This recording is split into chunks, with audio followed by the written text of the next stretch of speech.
Porque vamos a hablar de Uruguay, tenemos una visita destacada gracias a la Universidad Nacional de Río Cuarto, que está en estos momentos desarrollando un taller sobre extensión, ¿no?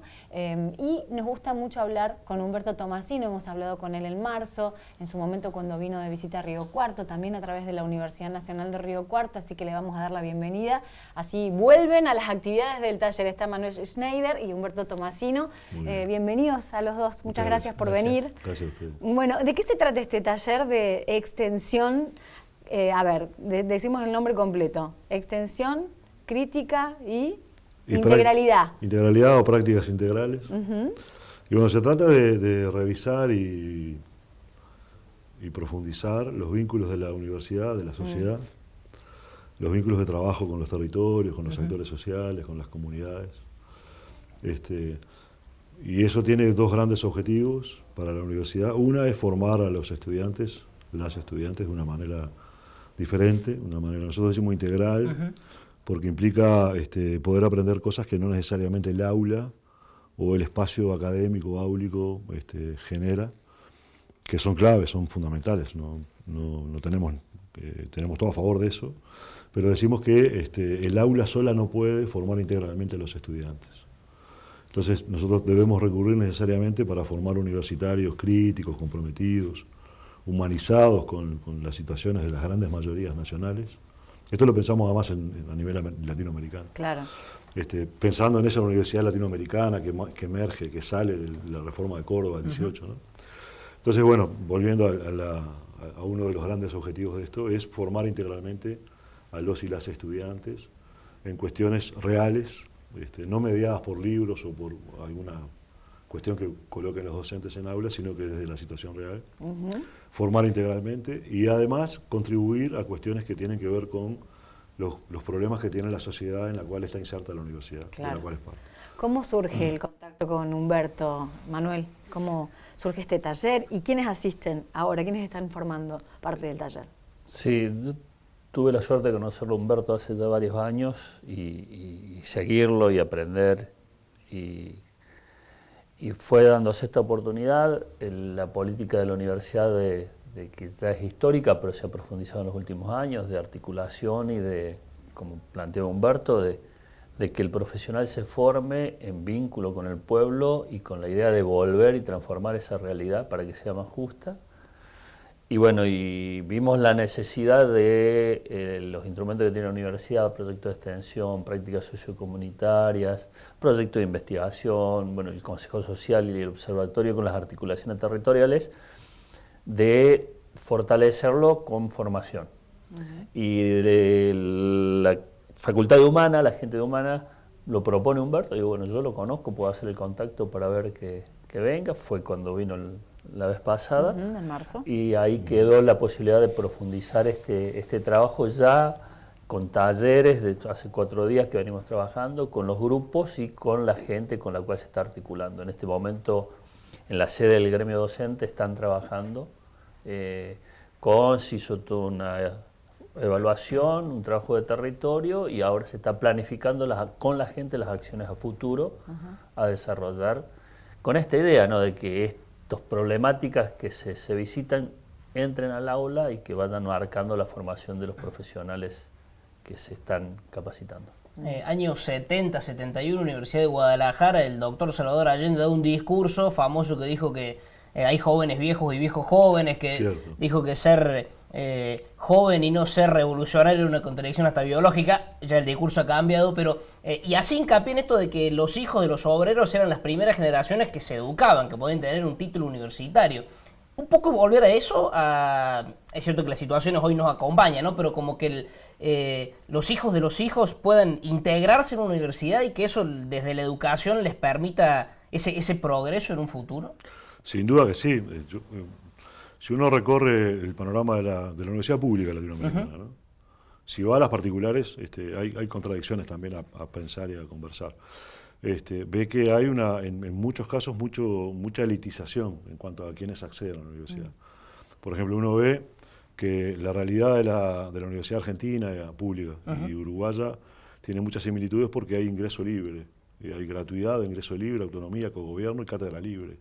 Esas son las herencias maravillosas de Córdoba y todo el movimiento estudiantil. Claro. Bueno, la antítesis en Chile, ¿no? Claro. Sea pública o privada, Claro, es todo pago, ¿no? que Claro. por ejemplo, ahora nosotros trajimos hace poco tiempo un profesor chileno de Playa Ancha, que tiene casi 40 y pico de años, había terminado su doctorado en Córdoba, en España, y está pagando todavía su formación de grado. Porque había contraído un crédito Claro, para poder... para eso, ¿no? Claro, entonces digo, esas contradicciones que uno ve, y eso hace que uno defienda con mucha... con la máxima fuerza posible a la Universidad Pública Latinoamericana, particularmente estas como las nuestras que tienen ingreso libre, gratuidad, y tal vez la mejor forma de defenderlas es ver cómo las transformamos, no ser autocomplaciente con lo que hacemos, porque si bien esto es totalmente defendible y nos peleamos por estas virtudes de nuestra universidad, también sabemos que algunas están bastante lejanas de las problemáticas reales de los sectores populares, también sabemos eso. Entonces el intento es ese, ¿no? Es ver cómo esa universidad pública cada vez tiene en sus estamentos estudiantiles, pero también docentes, cada vez más a los sectores populares. Hay lugares en donde eso está pasando, no en todos lados. Por ejemplo, nosotros tenemos algún dato en Uruguay que nos decía, de censos universitarios, ¿no? Que el 60% de los estudiantes también trabajaban por lo menos entre 20 y 30 horas. Lo que quería decir de que había un montón de estudiantes que trabajaban o de trabajadores que estudiaban, y que había crecido en estos últimos tiempos el ingreso de jóvenes que por primera vez accedían a la enseñanza universitaria, en familias. Es un buen dato, es un dato que nos debe poner en tensión esa idea de perder los elitismos históricos de la universidad. ¿Y eso a qué lo atribuís, Humberto? ¿Un trabajo de las universidades en Latinoamérica a la extensión de yo creo que no se pueden hacer generalizaciones, porque es un panorama muy heterogéneo. Yo creo que la extensión ha contribuido en eso, porque de alguna manera la extensión, cuando se pone en comunicación con los sectores populares también, como que abre una ventana que a veces los sectores populares no tienen, de ver que hay cosas que se pueden hacer, inclusive hay un montón de programas que son de seguimiento, de acompañamiento, a nivel de estudios. Hay, yo qué sé, por ejemplo, un montón de programas que son enseñanza entre pares, en donde estudiantes universitarios trabajan.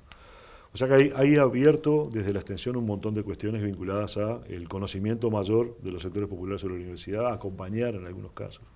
Pero es muy heterogéneo. Yo creo que todavía hay en el debe de la universidad pública seguir construyendo una universidad más popular, que trabaje con los sectores populares, pero que sea habitada por los sectores populares. Que los sectores populares puedan seguir siendo incorporados cada vez más masivamente en esa Que no sea una visita de la universidad, claro, en las prácticas comunitarias. Que no sea una visita, y que los sectores populares entiendan de que la universidad es de ellos, es una construcción colectiva. Esta es una mirada de la universidad, claramente. Digo, hay todo un sector academicista, inclusive oligárquico y de clase alta, claro, que esta visión claramente no la tiene y que no prioriza estas cuestiones, ¿no? Pero bueno, esa es la visión que tenemos muchos de los universitarios, que no estamos solamente en el tema de la extensión, pero que pensamos una universidad abierta, de muros bien bajos, para salir a trabajar y para que entren la mayor cantidad de ciudadanos y sobre todo de los sectores populares a ser parte de esa construcción del conocimiento. En esta época, ¿no? En la época de la sociedad cognitiva, que dicen algunos, ¿no? En donde el poder es conocimiento, el poder es condicionante de muchas de las cuestiones que pasan, y que muchas veces es elitista, ¿no? ¿Cuántas universidades nacionales tiene Uruguay? Perdón, nosotros tenemos una histórica de 160 y pico de años, que es la de la República, y una reciente, que es la Universidad Tecnológica, que opera sobre todo con disciplinas más tecnológicas, técnicas, que se crea hace 3, 4 años, con una concepción de autonomía parecida, pero de cogobierno un poco distinto, que ha sido, bueno, de las últimas cuestiones de avance en la universidad pública en Uruguay. Pero históricamente fuimos una universidad, la de la República, que tuvo, bueno, ahora tiene 100.000 estudiantes, y bueno, estamos orgullosos, pero sabiendo de que muy orgullosos de nuestra universidad pública, la defendemos mucho, pero la mejor defensa es resolverle algunas cuestiones que todavía tiene pendientes. Y esta es una. La extensión como diálogo, la construcción de saberes de coaprendizaje entre universidad Y no universidad, saber académico, saber científico, saber popular, esa es una cuestión que hay que seguir trabajando, que la vimos acá. Yo les decía a los compañeros de Río Cuarto, compañeras de Río Cuarto, que tienen un muy interesante trabajo, que no es muy conocido. Yo recorro bastante América Latina, porque estoy en un espacio que se llama la Unión Latinoamericana de Extensión Universitaria. Y toda la práctica comunitaria que tiene Río Cuarto no es muy conocida. Mira. Yo les decía, bueno, tenemos que comunicar más porque son cuestiones que está bueno que las podamos copiar. Mirá lo que digo, vamos a decir después de dónde sacamos la copia, ¿no? Pero, a la Universidad Nacional de Río Cuarto. Yo creo que sí, que tiene, por ejemplo, el Consejo Social es una cuestión que me parece novedosa e interesante, que en algunos casos yo he visto que se quiso concretar y no se ha podido. Me parece que acá hay mucho avance. El tema de las mesas me parece que es una cuestión bien interesante, que no está en muchos lados. El tema del despliegue en territorio permanente me parece que es una cuestión no digo a copiar, pero a que nos motive a hacer cosas parecidas, que las reinventemos en los lugares en función de los problemas que tenemos, de las potencialidades que tenemos. O sea que bueno, digo, Manuel decía que yo me llevo mucho más de lo que capaz que dejo. Claro, está llegando a su fin el taller, ahora vinieron a conversar con nosotros y quedaron los grupos trabajando. ¿En qué están trabajando, por ejemplo, y quiénes están formando parte de los talleres? Digo, para que, decías Humberto recién, para que el vecino, no llevarle soluciones a los vecinos, sino que ellos mismos, con las herramientas que podamos explorar, hagan sus propias soluciones. ¿Quiénes están trabajando? ¿En qué actividades quedaron? Quedaron en trabajo grupal los grupos de extensión y los grupos de práctica sociocomunitaria de la universidad con los representantes de las organizaciones o de las mesas territoriales que se han formado, donde hubo un primer momento de recuperar la historia, hacer mapeos, sociogramas, ver problemas en conjunto, tomar esos problemas y hacer un plan de acción a futuro. Entonces están discutiendo las prioridades de los problemas, la viabilidad de llevar adelante soluciones a estos problemas en conjunto y en eso que se plantee, en qué la universidad con sus instrumentos, con sus programas, puede acompañar ese proceso donde siempre decimos el objetivo último es que esos problemas entren al aula, que empiecen a formar parte de la currícula, que se transformen en proyectos de investigación, en problemas de investigación. Y el objetivo que planteó Humberto, nuestra universidad siempre lo ha tenido, que es llegar, insertarse en la comunidad, que la comunidad entienda que la universidad es suya y que muchos niños y jóvenes que ven la universidad muy lejos, la vean como posibilidad y se animen a soñar y nosotros poder acompañar ese sueño que se transforme en realidad, ¿no? Y bueno, la Universidad Argentina en los últimos años ha hecho un proceso muy interesante de primera generación de profesionales en las familias, con creación de universidades, con acceso a lugares donde no se accedía. Y nuestra universidad tiene un trayecto de inserción territorial muy largo, toda su historia, y uno trata de profundizarlo, de trabajar esta cuestión del 18 que plantea Humberto, de autonomía y autarquía, pero de una posición muy autocrítica, no del alienamiento, porque también esas libertades te pueden llegar a alienarte. Y conviven las dos universidades, la universidad de élite y la universidad que queremos que sea popular y que nos falta mucho todavía, ¿no?, por hacer. Bueno, ejemplo, mi caso, por ejemplo, mi padre es de un pueblo y se vino aquí, se quedó en la ciudad. Y yo soy hijo, o yo vivo aquí por eso. Si él no hubiese estudiado, a lo mejor hubiese quedado yo, estaría en otro sitio, ¿no? Y como yo, un montón de gente que Yo también. Claro, y queda así, ¿no? La situación, o por diferentes razones y motivos pasa eso. No quiero dejar de preguntarle a Humberto por Uruguay. Ay, justo le iba a dar un mate, por. Bueno, no es el mate con Canarias de esos excelentes. Bueno, hacemos lo que podemos con mucho amor, eso sí. Entre blancos y colorados y el histórico bipartidismo uruguayo y con, bueno, la enfermedad reciente conocemos del presidente de Vázquez y un anterior paso tan expuesto que deja Mujica al resto de los gobernantes de América Latina. ¿Cómo es un poco la realidad uruguaya hoy? No, hoy digo, el bipartidismo quebrado hace bastante tiempo, con la irrupción del Frente Amplio en el 71, en el 70. Y bueno, y la aparición de una nueva opción, y capaz que la generación de un nuevo bipartidismo, en donde aparece una concreción fuerte, una propuesta de izquierda, que si bien estaba en los partidos tradicionales, porque los partidos tradicionales eran muy poliposicionales, ¿no? Digo, cubrían todo el espectro político.